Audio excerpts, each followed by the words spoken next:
Good morning, everybody, and welcome to Math with Mr. W. Today, we're going to talk about making a profit, profit making. And you have a bunch of students in your class that are seventh graders, but I bet you some of them are already thinking about how do I make a profit? How do I make some money? Because kids love money. So let's think about how do they make some money. So let's say they're in business for themselves.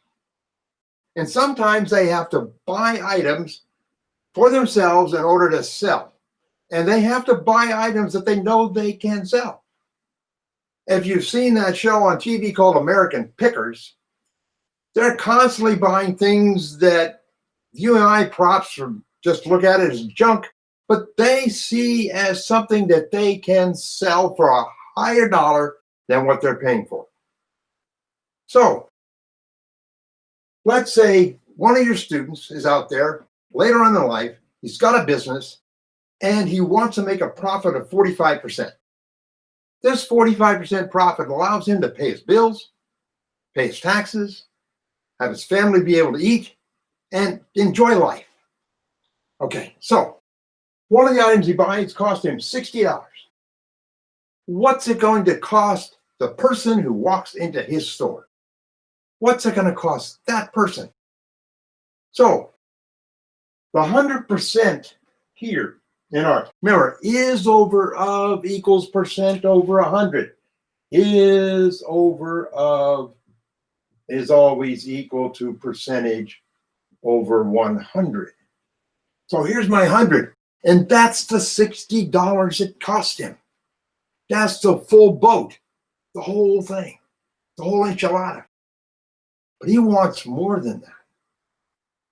So he wants 145%. He's added 45% on top of the original 100%. So now what he wants to do is figure out what this value is. So now we can multiply this times x times 100 and this cross and then divide. Or let's do some factoring. We get this 0 with this 0 and this 6 with this 10, and this becomes a 3 and this becomes a 5. And that's kind of nice because now 5 goes into 145, 39 times. So we can make this a 1 and this a 29. Fantastic. So now we've reduced the fractions around, and now all we have to do is multiply. 1 times x is x, and 3 times 29 is 87. $87.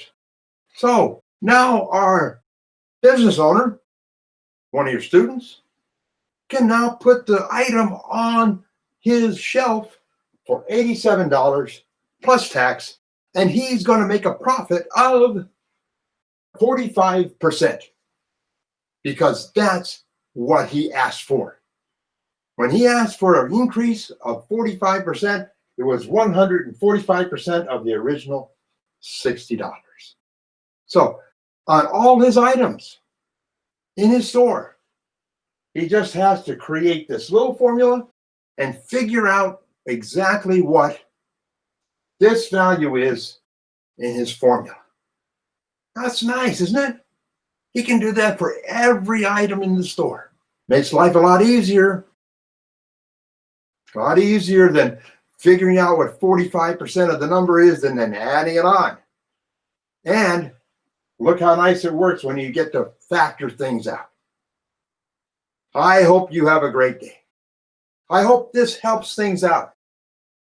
Use it. Help your students out. Use it as an example that'll keep them wanting more. I'll see you next time on Math with Mr. W.